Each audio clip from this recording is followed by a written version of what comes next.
YouTube, it's Erin, and I am the Handbag Housewife, and I'm back again with another video.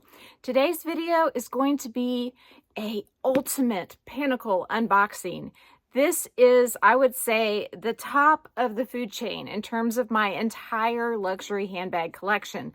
And I had it for quite a while before I started my YouTube channel. So this is part of my series of the 18 bags that I'm going to unbox that I had before this whole YouTube madness began. And so when I say pinnacle, I think of Chanel. I know a lot of times people think of Hermes, but honestly, they're out of my ballpark. Is that what you say? They're out of my league. They're not out of my ballpark. They're out of my league. I just can't justify spending $10,000 on a handbag. And if you can, then more power to you. And I know that there are deals to be found sometimes, but especially on that brand, it doesn't really seem like there are many deals unless you get something that is very worn. And I like my bags to be pretty much pristine whenever they come into my collection. So my bag of the day is still the Speedy 20. I moved into it yesterday or the day before, and I'm still carrying it, loving it with this thin strap and the multi-pochette accessoire strap. I went ahead and just plopped that on as a little decorative element. I've been hunting the Fashion File sale that's going on right now. It lasts until I think tomorrow, and they've got a deal where you get like $100 off 1,000, $300 off 3,000, or $500 off 5,000. And then they also had a coupon that they mailed out if you had spent more than a certain amount a little while back. And that coupon was good for $300 off 1,500. And I got that coupon. And I knew I was going to get it, but I already got it. It wasn't supposed to come until September 1st, and it came yesterday. And in true form, I had to spend it yesterday. I'm allowing myself 2 luxury handbags for the rest of the year unless I sell some things. And one of them was going to be purchased with that coupon, or if it wasn't purchased with that coupon, then I wasn't going to be able to use the coupon. And then the other one, I'm hoping I can purchase in Hawaii. We have a trip planned to Hawaii in a few months, and it's to Maui. So I really just don't know if that trip is going to go through. I hope it does, with all the devastation that has hit that particular part of Hawaii. I feel so bad for everybody involved there, and I don't know how it's all going to progress, if they're going to want to bring tourists in anytime soon. In a couple months, things may be totally different, but if I don't get to go to Hawaii, I guess I'll allow myself one more luxury handbag this year if I don't sell anything. Now, if I sell something, then that's a whole another ball game. If I can come up with the funds to buy something else that I really love, then I'm good with that. But honestly, when I'm looking around in my closet, I can't find anything to sell. There's only one thing that I might sell right now. Let me grab it. The one thing that I guess would be on the chopping block is this beautiful Tory Burch Kira small satchel. I absolutely love this bag. It's black. It has this beautiful raffia detailing. I think it was around $700 when it came out. It might have been $648 plus tax. And I got it when it was marked down to $453.60, I believe, with tax. And if anybody out there is interested in this, I would sell it for $400 shipped to your door. And so let me just go ahead and try it on for you real quick so you know what it looks like. It has a crossbody or a long shoulder strap with these little clips, and you just clip them right on to the handle area. I'm actually wearing a pretty good outfit for it today, but you can see it's a nice crossbody. I really love to carry it on the arm like this. I've carried it maybe twice, so it's still in excellent condition. I also like to carry it with this Yi chain strap. It's a chunky strap, hooks right there on to the center of the links, and it keeps this handle from touching your bag whenever you're using it, which is good because then you don't have to worry about it leaving dents. But I think that that is a really nice shoulder length bag, and I think it's really cute with the chain. If this is something that you would be interested in, let me know. Let me give you a quick peek of the inside. It has a generous compartment in the front. It has this zippered area right here, and then it has another generous compartment in the back. And the lining on the inside of this bag feels amazing. It's like a microfiber type lining, And the leather here on the inside of the flap feels amazing too. I don't think it's the PU that they're using on some of the Tory Burch bags on the inside. Feels like the real deal to me. It is every bit as soft as this leather on the exterior. Okay, so now that we got that housekeeping out of the way, let's get to the grand event, which is the unbagging of my Chanel Pinnacle bag, my only Chanel bag that I have in my collection. And I guess it's sort of a dream bag because I really never thought I would have one of these. And with current prices, if I didn't have it, I definitely wouldn't have it. Much like Hermes, Chanel is now out of my league or my ballpark, whichever you might want to say.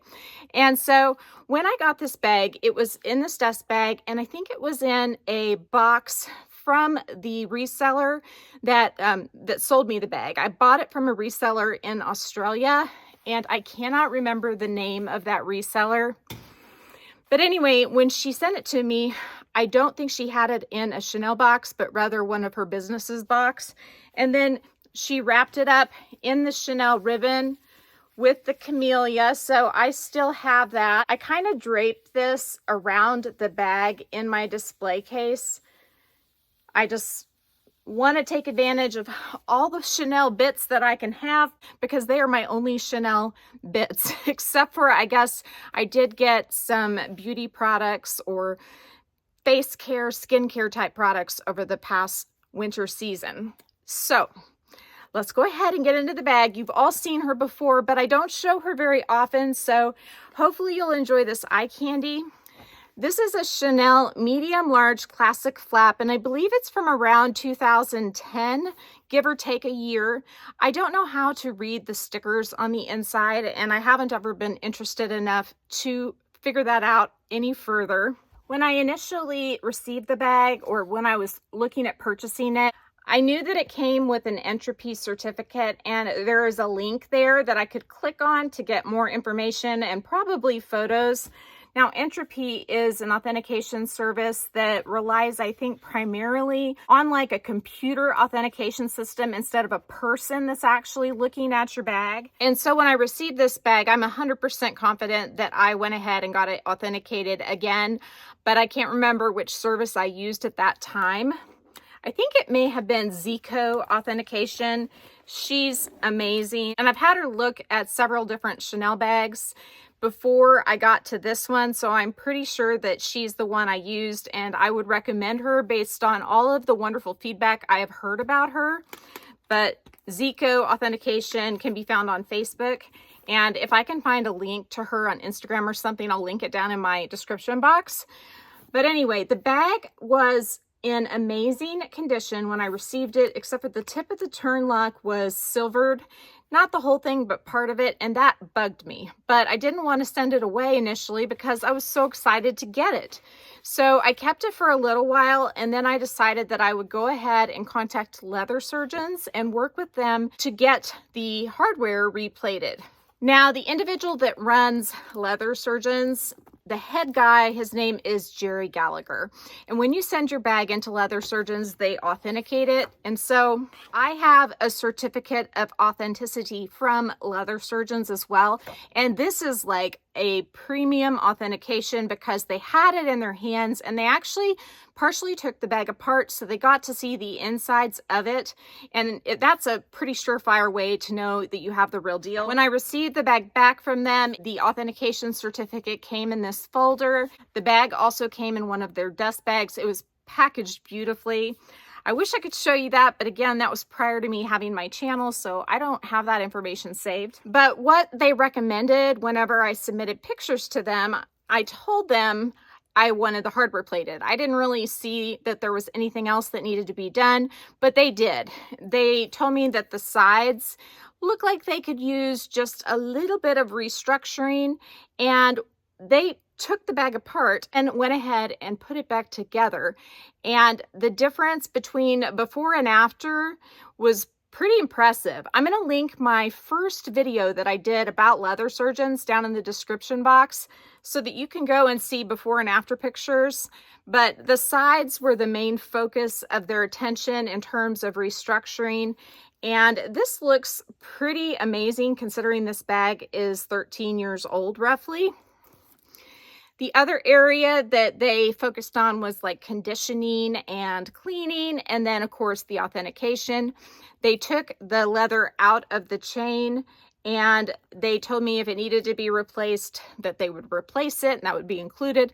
I'm not sure if they did that or not, but he has such a huge inventory of Chanel leathers and Chanel parts because he actually used to be one of their main, if not their main and only repair centers. And now Chanel does their repairs in-house as far as I know. And so when Jerry was their main repair center, he accumulated a vast amount of leathers and parts. So he had the parts to match my bag. And so when it came to replating this bit here, he told me, I can take yours and get it replated, or if I have one that's exactly the same that is already replated, then I can just swap it out. And so I think that's what he did. He said if you have to wait to get it actually replated, it can take a little bit more time. And if he had the exact one, it didn't really matter to me which one I had. So the hardware here was replated, and you'll notice mine isn't old enough that it has the little stamp indicating that it's plated in 22 karat gold. But what Jerry told me is that even though this bag doesn't have that stamp, that they were still plating it in real gold at the time that this bag was made. And he said they don't have the stamp anymore because they weren't guaranteeing a certain thickness of gold, so therefore they weren't allowed to put that stamp on anymore. So he went ahead and plated all of it at a certain micron level that would be substantial and long lasting. And the only bits he didn't replate were these grommets right here up at the top of the bag. Now, when I store this bag in my case right here, I tuck the chains in, and then I have just a little bit on top that's hanging from a hook above on the shelf. And I do that to prevent any dents or anything like that from happening on these beautiful quilts. I know that you can buy these little felt things that you can tuck the chains in on top, and that might be something to look into if you have one of these beauties to preserve its longevity. My classic flap is a little different than a lot of them because when you get into the inside, it's black. And most of the time when I see the insides of these bags, they're that burgundy color. But that had to do with the year it was made. There were some years where they did a black interior instead of that burgundy interior. And initially that kind of bothered me, but now I really don't care at all. If you look into the interior of the bag, you have the pockets here on each side, the lipstick pocket in the middle, and then at the base, I have, of course, an insert from Mboutique Australia, and that just slips right in there at the bottom. No problem. This bag did not come with an authenticity card, but it did come with one of the little serial stickers, and it's right there on that bottom corner right here. And so when I take that Mboutique insert in and out, I'm just really careful not to brush up against it because those little stickers can fall off and that devalues the bag. So I don't want that to happen. Even though this has a double flap, I still feel like it's pretty darn roomy inside. Of course, there's also a pocket right here you can slip your hand into, and you've got the love letter pocket right here, which I don't really find that useful for much of anything. I mean, I don't know what you would use that for. Maybe some flosser sticks, but that's kind of gross if they're used. So maybe some flosser sticks that you haven't used. But then those are sort of pokey on the end and it's leather inside. So I don't think I'd want to even put that in. Maybe a receipt that you fold like 4 ways. It's just not a very useful pocket, to be frank. Now, this snaps closed here. I don't generally snap that. I just let it stay open. But if I have items in the bag, I think I would go ahead and do that just so that I don't end up with more of a dent anywhere around here than I might already have from the snap not being secured. But the reason I don't is because most of the time this bag is in storage and I have the chain tucked around the side here and then put into the inside of the bag. So if I snapped it, it would distort that flap, which I don't want to distort the flap. So there you go. Let's go ahead and put a few items in her and let's just see how the normal things that I would carry would fit inside.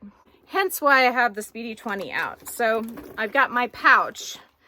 I should have a better pouch, honestly, but I've looked all around for that size pouch and I can't find a good one anywhere. So if anybody knows of a designer or a contemporary pouch that's about that size, let me know. Pencil cases are too big. They're just too wide. And I know that that's an option, but I need something a little shorter, like 7 inches or less. Okay, so I have my 3 card holders. I've got my 2 Louis Vuitton key clays, and then I have my Prada re-edition. Well, no, just my Prada card holder. I love this card holder. You can see I can get 2 card holders set side by side with the length of this bag, but that third one, I would have to basically put opposite. And so let's see if that stays put once I get some things in between it. So the things I'm going to put in between it are going to be my key fob. I have my medicine pouch. I'm going to put that kind of just right behind the Prada card holder. I think this bag is going to hold absolutely everything. I have my tampon. I always say feminine product, but we're going for the real word today. I have my comb, which I'm going to make sure that I insert with the comb bristles facing upwards so we don't damage my bag. Tide to go stick, and if I had my larger pouch, I would go ahead and stick that in the pouch, but since I've got the smaller one, it doesn't really fit. So I've got everything there, as you can see, inside. What do I have left? I don't have much. I've already got 1 AirPods case in, so I don't need the other. I've got a little glasses cleaning cloth, and then I'm still carrying around these little nosebleed packs because of that random spontaneous nosebleed I had a while ago, just in case I need something to help me out if I get in a situation like that.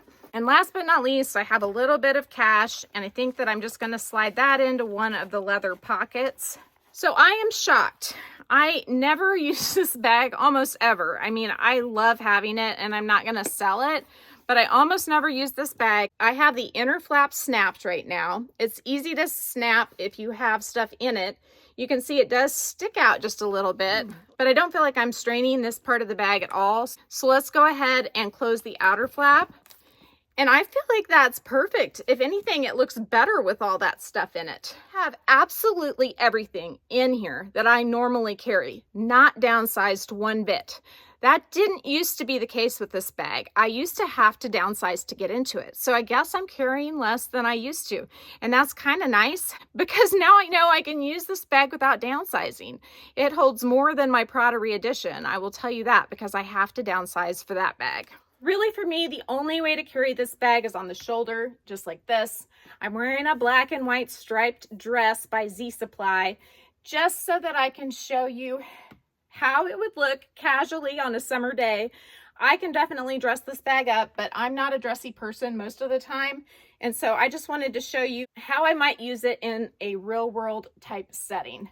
Now, you can also use it long shoulder.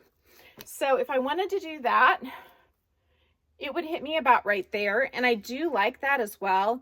Now, crossbody is too short, for me anyway. I know in Europe sometimes they'll do this up high like this, and I like my crossbody bags up a little high, but this is just a tiny bit too high.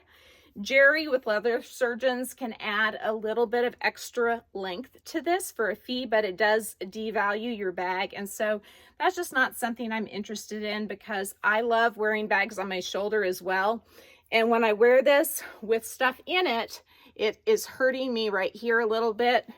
The weight digs in with the chain because it doesn't have one of those leather brakes, even though it has the leather woven in. So either wearing it like this or wearing it on the shoulder is the way to go for me.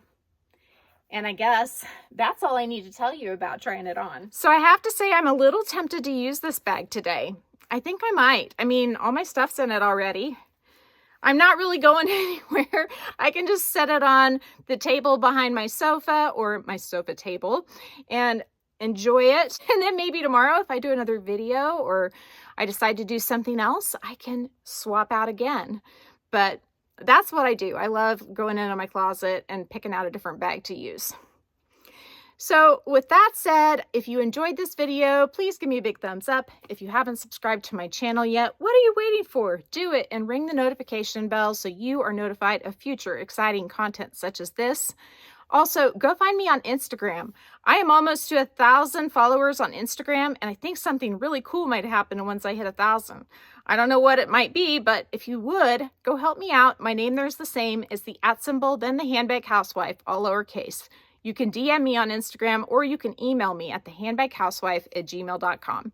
If I don't hear from you, I will see you again real soon. Take care and have a fabulous day. Bye.